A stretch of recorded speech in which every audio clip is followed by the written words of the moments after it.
it stands. Navi and Class Champs is definitely a big match here. I think a lot of people have been waiting for this one here, and I mean it's a big hype match here that with the two teams that I think a lot of people thought were going to be in the upper bracket finals. They were the favorites up there. That's what all the brackets that I saw for predictions on Twitter were looking at. So they do ultimately get to clash, which is going to be absolutely incredible here. And then, as you see, the winner of that will move on to face Inquisition in the lower bracket finals as they finally find a opponent that can actually take them down.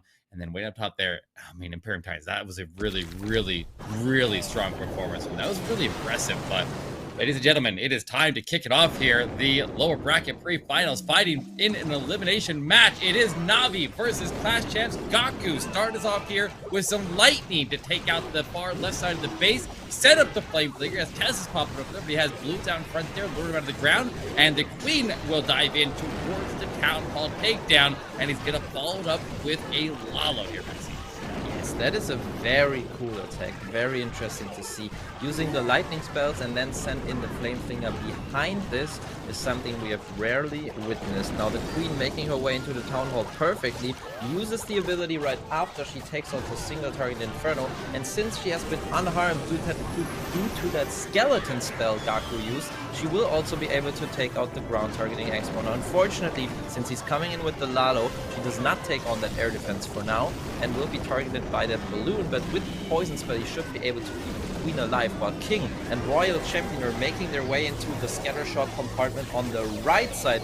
Queen unfortunately goes down as he missed to use the poison spell there. I think he could have gotten a little more value out of her, but look at that, Eric. So many things going on at the same time. He's flying in with the Warden, using the Warden ability, and it comes down to where the traps are in this base. My eyes are darting left and right here, trying to figure out where I was supposed to be paying attention. He's got so much going on at the same time. Multitasking to the extreme. Into the defensive Queen we go there. He's got the freeze to lock her up here, but I don't see any headhunters on the ground. I see the Electric Owl chipping away at her, but this Multi and Queen are doing a lot of damage. But the World Champion comes in and attacks her from behind. Able to tag her out there with her final strike as she goes down. And all defenses are gone. Gaku will pick up the opening triple of the war. Let's go, and we can see the relief down there in his camera there. Yeah, I would get a snack after snacking that base away as well. Beautiful jersey, by the way. We've seen on Twitter how the Navi squad announced that they have gotten a new set of jerseys from their new sponsor Navi, and very cool to see that teams here, you know, being professional, wearing their jerseys while attacking, and also being successful like Gaku just did. And I want to remind you of one thing that happened during this attack. It was so nice to see when his Royal Champion got closer to the Monolith. It actually triggered the spell tower, the invisibility spell tower, and it made so the Monolith was not invisible, but the Royal Champion was. So being protected by the defensive invisibility spell, she could actually take out this Monolith. That's smart. That's clever. Was it intentional? I don't know. I don't know. Hard to I think say. It just happened. You couldn't really foresee it. Actually, there's so much chaos going on in that deck. There's so many things going on. I don't know how they can manage all of that at the same time, because I know when I'm attacking, I have to okay, I'm doing this part, and I'm doing this part, and then I'm gonna get tunnel vision, and I lose track of over there, and then my Queen dies, and it's just all over the place there, But he multitasks like crazy, everything going on all around the base, simultaneously attacking every edge of the base at the same time. But then once they all collapse into the middle, there's so much cross-tanking going on that there's just target overload for everything that is trying to fight back. So, I mean, it worked out great, but you really have to be a master at that attack to be able to pull off that kind of multitasking, and he is. So he's rewarded with the triple, and now it's time for Class Champs to get in here and see what they can do on their open attack. And we saw them put up, 13 stars in their other war in the lower bracket here, so they're coming off of a hot one, but Navi's coming off of a more hot one with a 14-star victory in their previous round, and they're both going to come in with full confidence in this match. Yeah, I feel like actually both of these teams have kind of warmed up through the competition, and being knocked down to the lower bracket actually gave them the fuel they needed to finally let loose all the power they have inside of them. And it's nice that you talked about cross-tanking there for a second. It's a principle I have been mentioning a couple of times during these wars here, how we want to want troops and different parts of an attack work together, and maybe we can witness this a couple more times during the next attacks. But first, let's take a look at Patolino. He is coming in with the Zap Titan Smash. Once again, we've seen this setup a couple of times. Warden taking some defenses, in this case mainly the multi-mortar. The Flame Flinger going in behind of him, and then using the Earthquake to activate the Town Hall, using some smaller troops like Barbarians or Goblins to check for traps, and then at some point he will rain in with these Electro Titans, and his Queen pulls the Warden over nicely, sends in the Titans, and now it's all about how the Smash can evolve. Order was staying distracted by the board the whole time, but he does take a black air bomb to the healers, so he's got more blues out in front there, trying to search for additional black air bombs that may be in the path of these healers. Got to keep them protected, and then once we get to the core, we got to keep these healers raged, but we also need to see the transfer over to Electro Titans. They do transfer over now. There's the first rage. The healers will move forward. They are inside of the rage, and he'll pop the board ability to give everybody time to top off here as the Eagle Artillery rains down. He still hasn't secured the Town Hall, but notice how the jump spell is placed. Oh, okay, what do you? Yeah, okay. At this point, you gotta hold your Royal Champion. He is not. Oh, he already deployed the Royal Champion. Yes. How do you get the Town Hall down? Oh, Max, he's in a lot of trouble. I don't think the two Yetis with the Yeti Mines. No. Oh. And that is the big risk, and that's why. That's why many players bring the Hawk Riders to check for Teslas there around the Town Hall. I don't know if he didn't deploy one, or if he forgot to, or if he sent it in the wrong angle. But yeah, he's most likely not going to get this. The Royal Champion has such a long way to get to the Town Hall. Yeah, he sends a loon there in despair, and it doesn't get to the Town Hall either. Also finding a Seeking Air Mine. And that is not the start that you want, especially in a knockout match where the losing team will actually be out of the competition. I am in disbelief right now. That just happened. He locks it in at a 73%, not able to climb a lot of percentage up there, as there was just, I feel like a lot of times when you do that attack there, you see players delay their Royal Champion to make sure that she can go in as a backup, but maybe he thought the Flame Flinger was safe. It looked like it was locked on the Town Hall. It was dealing damage to the Town Hall. I don't even know what pulled the Tesla out. Does the Tesla get pulled out because of crossing 50% and it was already in there and locked onto it and dealing damage? It just hadn't drawn out of the ground. That's definitely a real possibility, and he just needed to get something to go in a little bit deeper in the base, but a hidden Tesla hiding deep and ready to spring up there and obviously cause a lot of problems. That's painful. That is really painful. But I mean, if you remember back to the opening war from Navi and Chaz Makier, Navi had a 1-star in that war. They were able to recover it. It is not an unrecoverable situation here. So Class Champs is going to have to be on their game for the rest of this war, and they're going to have to find some defenses as well. Yeah, we said it before, it's only over when it's over.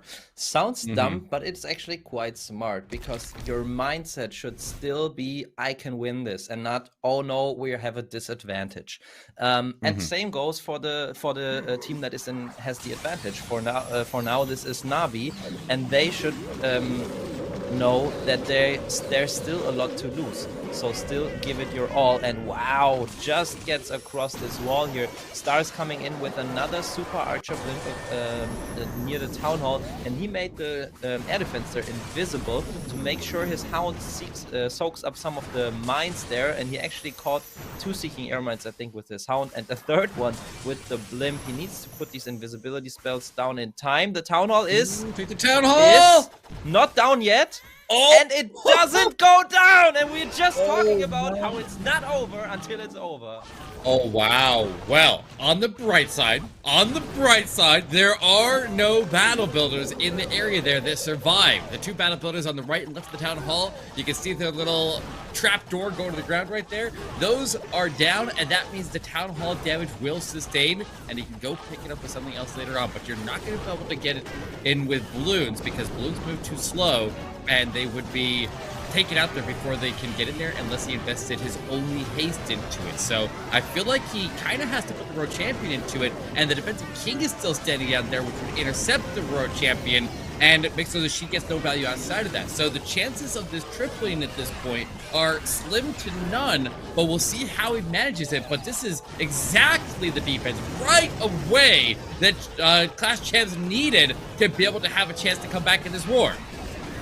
I agree. Unicorn doing a great job though, keeping the queen alive even through the ground targeting expo, and she will, with the ability, most likely be able to take out the scatter shot as well after finishing off that sweeper. And as you said, he uses his only haste he has, finding red bombs, finding the tornado trap, but with the next balloon, since this haste is still alive, he should get the town hall down, and he can concentrate fully on his Lalo with just 1 minute on the clock though, Eric.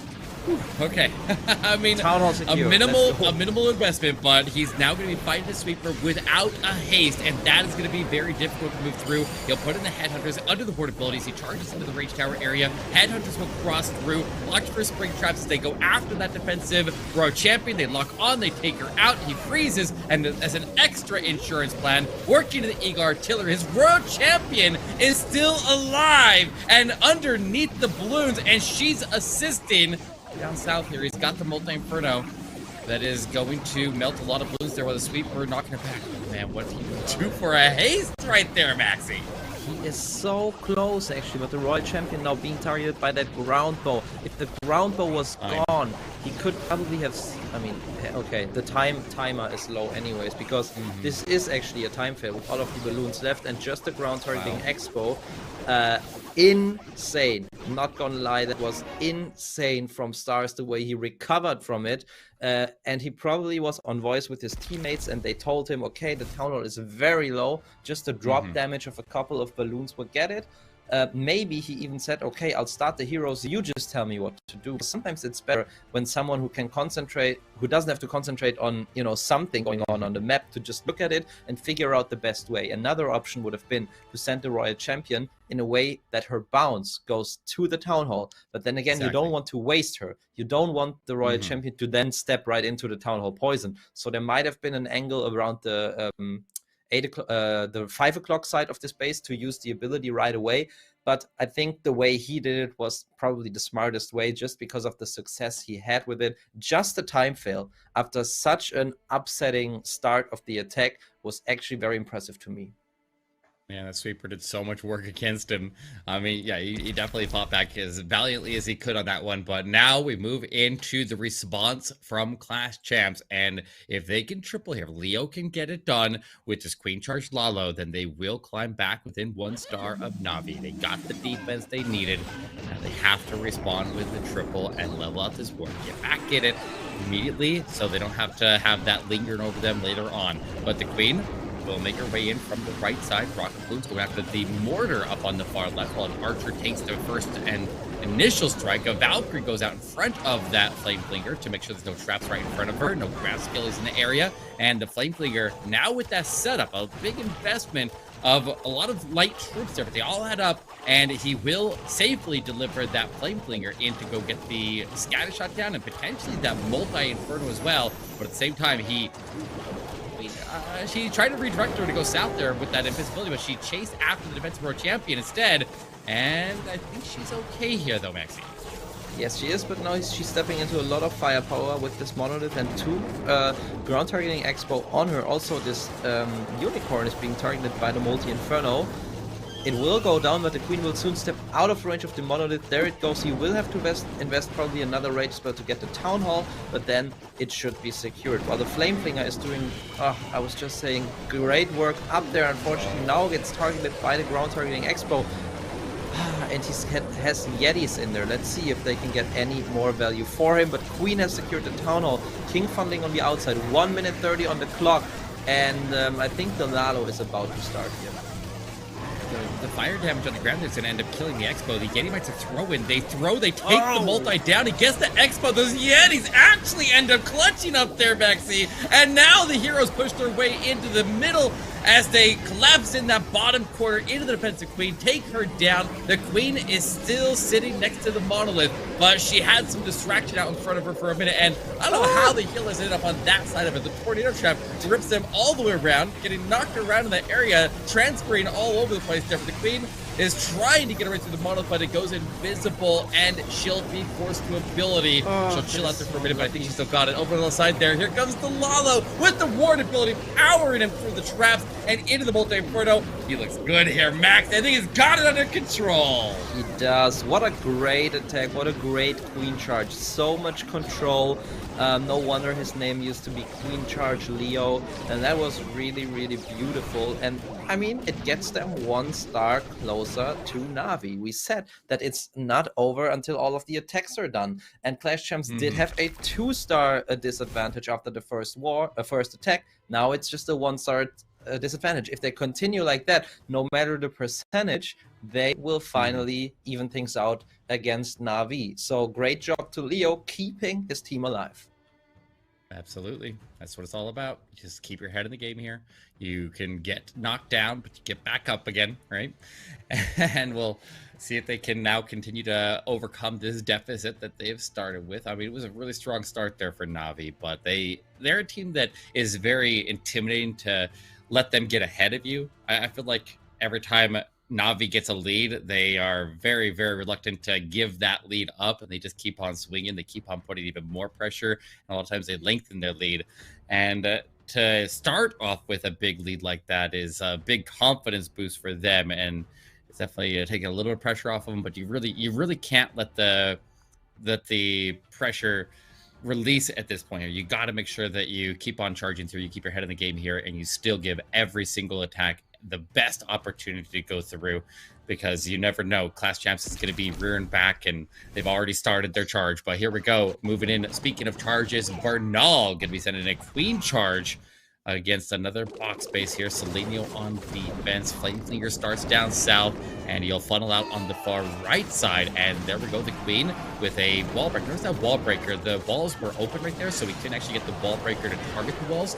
But he just put it in before the Queen went down, so that it would die in a proper position, that it would still drop its bomb and explode, and open up the path for the Queen to easily step in the open corner and make her way towards the Town Hall. Very, very smart play right there to get this Queen in there, Max.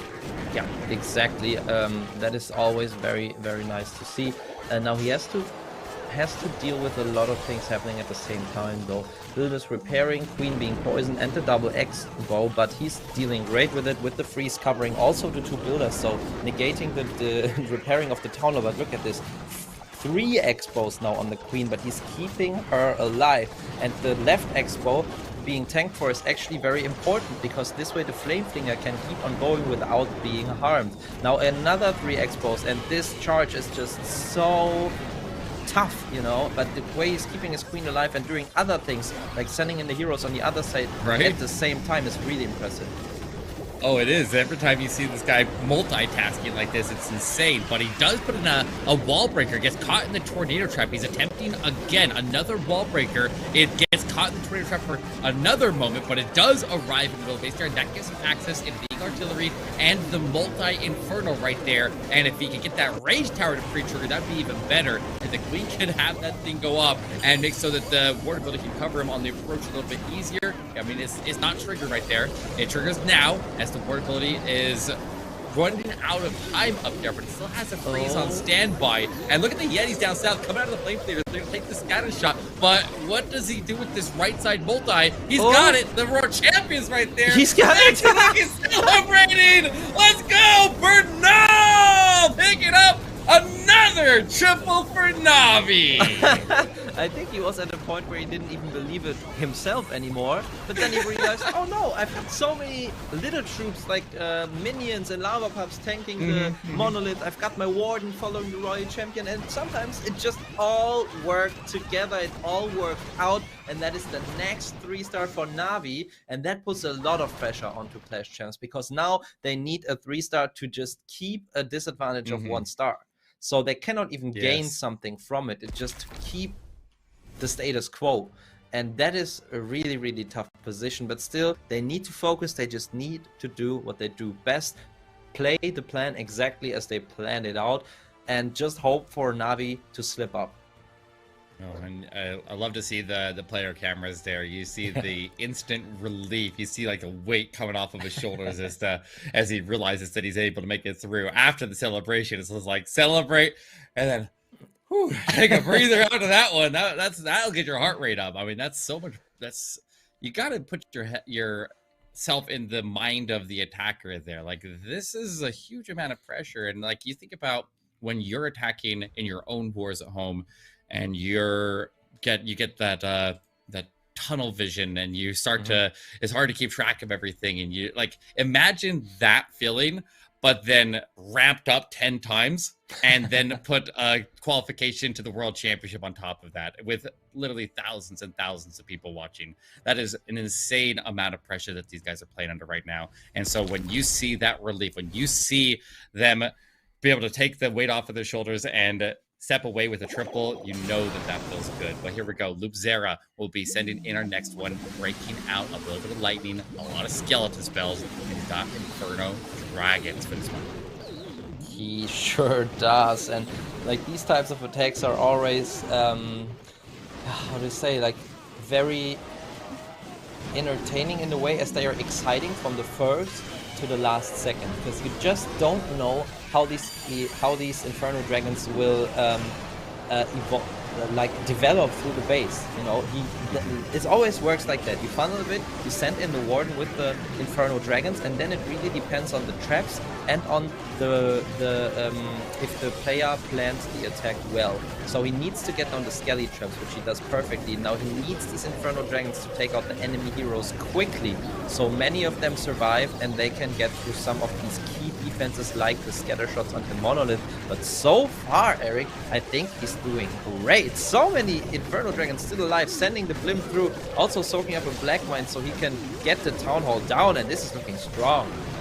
Absolutely. I'd love to see these Inferno Dragons. They feel so much stronger than the Super Dragons and the Electro Dragons, because they use those skeleton spells so perfectly to just provide a shield in front of them, and they just aren't taking strikes, and they have way more damage output. So if they aren't dying because you keep them well protected with the ward ability, and then immediately come out of that into skeleton spells, a wave of skeleton spells protecting and anchoring down defensive heroes, it is a very, very effective way to push through. But this is looking really, really clean. There is very little that can stop this on the backside. Ward is still up. We're champion just now deploying down south. King has the Phoenix that will keep him in a tanky position and shielding the Royal Champion and the Queen there for a bit longer. And with an RC ability and a freeze, he locks it in. Inferno Dragons get it done. And that's really impressive. We saw actually this attack just emerge in the Swiss stages. We never really saw it before, but the team over at TWB was breaking this one out, and they had some big success with it. And then now we're seeing other teams bringing it out here, and I don't think I've yet seen it fail. I think it's very, very good, and these guys know exactly how to utilize it, and they quickly adapted to a new and emerging meta. Yeah, they did. And I mean, I talked about it yesterday. I think so many troops are viable at the moment. You can basically use any dragon type. We've seen Super Dragons, Electro Dragons, regular dragons, and also the Inferno Dragons. Then there's Dragon Riders, which we've also seen a lot. And like, the classic La Lune is also still being used, but not in every single attack. And the versatility makes it also very hard to find the most fitting plan in a short amount of time, but also makes it hard for the base builders. But the base builders in this tournament also have been showing what they're capable of, showing how they really know what to expect from the opponents, what they will throw onto a base, especially if you can prepare for the exact opponent that you're facing. We've seen that in the first 4 wars here, you know, every team knew the first team they were facing off against, and the defenses in these first 4 wars were just crazy. We've seen, I don't know the exact hit rate, but I think it was less than 20%. So very good job there on the defense as well. And yeah, it's going to be very exciting to see if the Clash Champs can now get a defense, because that is what they need to hold Navi back from securing that victory. Yes, and the triple right there, matching the triple. We're back to where we were before we went into that exchange, both teams with a triple on the board. And it's going to be, once again, a star and percentage advantage into Navi's favor, but definitely within reach for Clash Champs if they can stop Kazuma. Loop Zera on defense. Kazuma going to be sending in Lightning and Hog attack with a Queen charge. Now, this is interesting. Wow. Because he's got 27 Hog Riders, but he has 0 heal spells. And if you're investing all of this Lightning and running a Queen charge, that leaves you 1 Rage, a couple of freezes, and an invisibility to push everything else through this base. So that Lightning has to remove damage off of the Queen as she makes her way forward, and it is able to do that by taking out some of those internal buildings that is going to be working next to where the Queen's entry zone, take out everything that she can't reach, and make so she doesn't need those extra rages, and she can just sustain without it. But Flame Flicker is going to make its way towards the Town Hall, and hopefully it gets there, because if it doesn't, that could swing the war.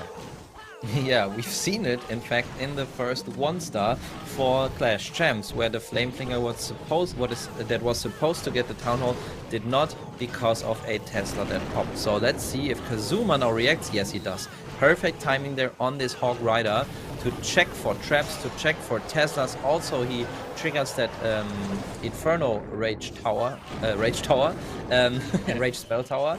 No Inferno this time, but maybe that was a hint for Town Hall 16. Let's see what they come up with. Maybe we can ask someone later about it. But for now, we see a Queen charge going on. Beautiful stuff there from Kazuna, and this Queen will now go to the outside because of the rule of the 3 we were talking about earlier, and that's a great base identification after these zaps. Town Hall takedown seems to be secured, and I think he's preparing for the next step in this attack. Here comes a wall break behind the Queen while she's continuing to tank the defenses in the area. It is successful. She will take the turn, and she's turning back to but a Rocket Balloon! Rocket Balloon! He freezes the Rocket Balloon at the Flame Flinger! Town Hall, don't come off of it, don't come off of it, take the strike, takes the strikes. I think he's got enough fire damage on the ground. He just needs to outdo the healing for the battle, but it's an area, and the fire will keep on burning. The Town Hall is lit up, and it goes down. Wow. A little bit of a crisis moment right there, but he is able to respond. It does cost him a freeze, and now here come the Hog Riders in from the left side of the base. It depends on the Warden ability. He uses it early. He doesn't have any spells, so he cannot find too many giant bombs there after this Warden ability. And I mean, the Hogs have already gotten significant damage. They are all pretty low, but there's no more splash damage except for this back-end multi Inferno. And he's got a Royal Champion with the ability. He's got a spell, but the time, Eric, the time is running low. I think time might be his biggest opponent right now. He's okay on time, though. He's sitting at the Phoenix. He's going to sit back and turn on the storage. He's Wizard on it. He's got the top corner working to get cleaned up over there. The Queen is somehow still alive. I don't know how she recovered it, but he has the RC ability. He can pop that, and that will finish any of the remaining buildings that were left on the base there. And Kazuma will keep the pressure on high octane here, pedal to the metal here as he keeps on pushing Navi through more of Clash Champs bases, and they are looking good here. They are looking like they are going to take full advantage of the misses there from Clash Champs and just not give them a chance to get ahead. Yeah, even if Clash Champs can now react with a 3-star, Navi only needs a 83% 2-star in their last attack to make sure they get the victory, because they are so far ahead on the stars now, and the 1-star from Padolino unfortunately was also not the highest percentage, so that was an extremely important attack there from Kazuma, and I think that it wouldn't even have hurt him a lot if he wouldn't have gotten the Town Hall with the Flame Flinger, because it was so low. He could have just, I mean, he sent the Hog Riders from this angle anyways, so he could have just sent a couple in there, protected by the Warden, to take it down. But definitely great reactions there on the fly. But now it's Selenio coming in, and he's bringing Super Dragons, Eric. Alright, Super Dragons. They used this a lot on their initial war yesterday, where they zap out the Eagle Artillery, everything around it, and then they funnel out on the bottom, next to one side of the Town Hall, on the right side, on the other side of the Town Hall, taking out both of the air defenses, utilizing some rocket balloons right there. And now, as the Super Dragons get ready to punch into the base, we have seen a lot of attempts with dragons and Super Dragons and Electro Dragons that go through the Town Hall like this. But one of the biggest things that I've seen as what decides whether it goes through for a triple or not is whether he can destroy the CC before the CC is able to deploy and drop out ice golems or lava hounds or anything dangerous like that that can rip up his heroes on the backside and stop them from clearing out whatever the dragons can't get to after the initial charge. Yes, and we see the Rage and Warden ability. We also see an invisibility tower that was triggered, and now these Super Dragons need to take out the Town Hall. There they go. Do they also take out the enemy hero there? Yes. Oh no, the Queen has 1 HP left. I think he would have wanted it. Oh, the Owl takes care of it, but he's probably going to start the second phase of the attack now. Oh, but the value was not insane. Yeah, he still has all of his heroes, but you can see him pause for just a moment there as he begins his heroes in, and their chances to pull through here are very low. I have little hopes for this attack to go through at this moment here, because I'm pretty sure not much came out of that defensive CC. And so, like we see so many times there, when we have that defensive CC stay standing, and you have to push the Royal Champion in that area. We'll see what comes out now as he moves in. It is Goblins, Rocket Balloons, and Lava Hound. And there goes all of her value and any chance to pull through on this one here. The King and the Queen will step through and try to get some extra support in there. He doesn't have Electro Titan. Well, hold up. Is this Electro Titan? Hold up, this Electro Titan might be a saving grace here. Is able to burn through the Lava Hound, clear up the Pups, and get this Royal Champion back in action. He throws down a back-end Ice Golem. Pops his RC ability. She surges across here, but skips the bolt and goes straight to the Expo. Does he have the Diggy? What's the Diggy? There's no Diggy. No. Actually, there's no Diggy. He doesn't have the stuns. Rip this attack. No. Oh, this is unfortunate. I don't know. Like, honestly, I haven't used the Super Dragons on Town Hall 15, so I cannot really estimate how good they work or what their success depends on. But I feel like if you invest so much troop space in the Warden ability and so many spells, you need to get at least the defenses behind the Town Hall, or, we talked about it, at least the CC building, to make sure your heroes are not exposed to the defensive troops like the Lava Hound or the Headhunters and whatever comes out of there. Exactly. You don't want your heroes engaging the CC in a dragon attack. It's always a big point of failure that usually causes those attacks to miss. And with the defensive Lava Hounds being such a common thing, with the defensive Ice Ghouls being such a common defensive CC, you really, anytime you do an air attack, you try to just get your heroes to avoid the CC range at all costs. And that's why attacks like the Skelly Donut become so powerful, because then you can push your heroes into those areas that the defender is going to try to stop. They're going to discourage you from going to those areas by putting the CC to overlap them. And it can be a very dangerous area to move into because it does stall up your heroes. But now moving in for the final attack of the war to send Navi into the lower bracket finals. Klaus is going to be sending in a kill squad Skelly Donut into Lalo. He's going after the Town Hall? What? Why is he going to the town? I think he's supposed to go to the Inferno there. I have to imagine he was going to the Inferno, and he just accidentally made the Inferno invisible, so they transferred over to the Town Hall. But how did he make the skeletons activate it? I guess the skeletons. Yeah, exactly. That's what I was wondering. I think he brought an earthquake. Oh no? All right. No, he did. There is an earthquake. He had a clone that he dropped, some dragons. Where did he use the clone? I am so lost. What is Klaus doing right now? I have no idea. I have no idea. At least he's not getting the value that he intended to. And just saying, he needs to secure the 2-star. Otherwise, the cards are shuffled again. But honestly, I've learned something in my years as a caster and a player. Never doubt Klaus. And I don't think that he can fail the town hall, securing the town hall with the warden, the 2 hounds, and so many balloons. So he will get it at some point, I think. But he's making things exciting. I mean, he ends up missing. Okay, so the Roar Champion was on a path to go to the Multi-Inferno on the left side.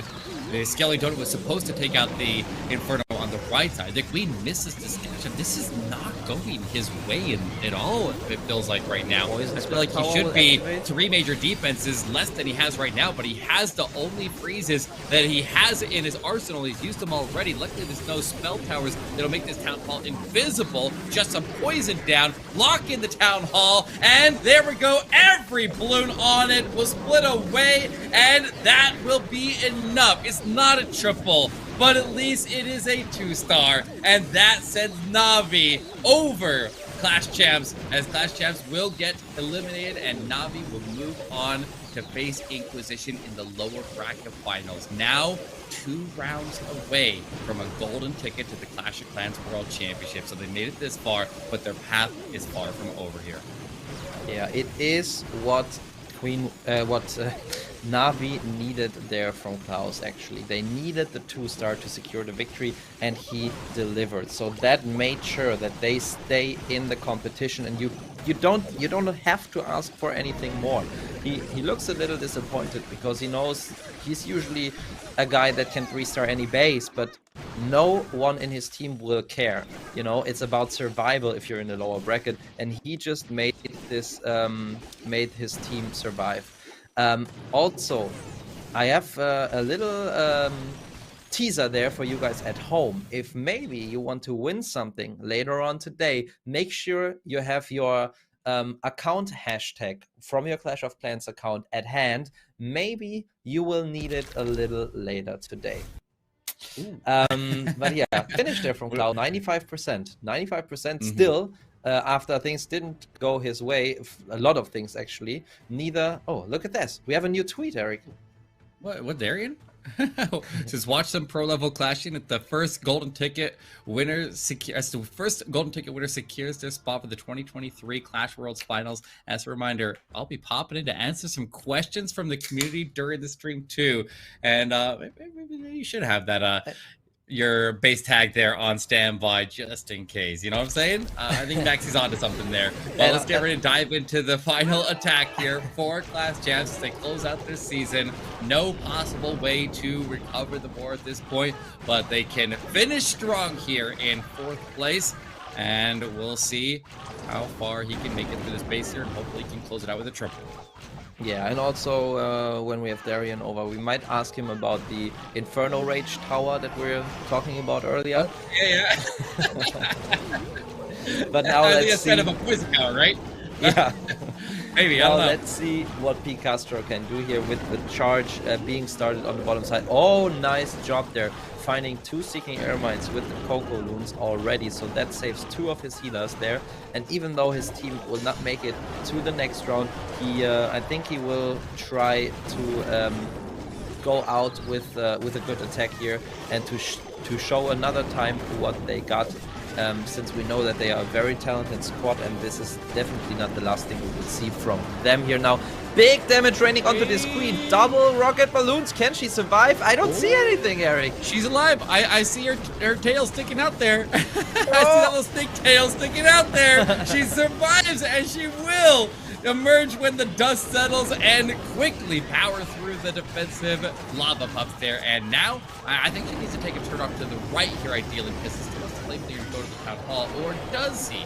Maybe not. Well, it's not going to reach into the town hall, so it's a good thing that the queen is going there. And the Roar Champion will go off on the right and make sure that scatter shot goes down. Warden goes down on ground with the Roar Champion. Pink Astor definitely showing off on this one. And I don't know whether it can go through or not, but he's pushing strong. Well, the Rage spell power definitely giving this World Champion a hard time going through two of the Expos, and also this Monolith still being alive, but I think the Royal Champion had good value there, also taking out the Eagle Artillery. Now another Rage, another Freeze. Wow, look at the investment into this Royal Champion. Wow! Oh, man! All right, definitely coming out here and showing off on the final attack. Will easily swarm with the Ground Warden now supporting the balloons up in the sky, boosting their HP as they move their way through that scatter shot into the Wizard Tower. The Queen survives until the end. She has her ability, and he has extra balloons that he can throw down for cleanup wherever he's lacking, and he's got it under control here. What an attack. That was an exciting way to finish it. It's just unfortunate that they had the slip-ups earlier on in the board there, but definitely just an amazing showcase of skill right here to end it for Class Champs and close out their Queso Cup path. Yeah, really, really cool attack. And it also shows, you know, when the weight is off your shoulders and you just, you know, you just remember the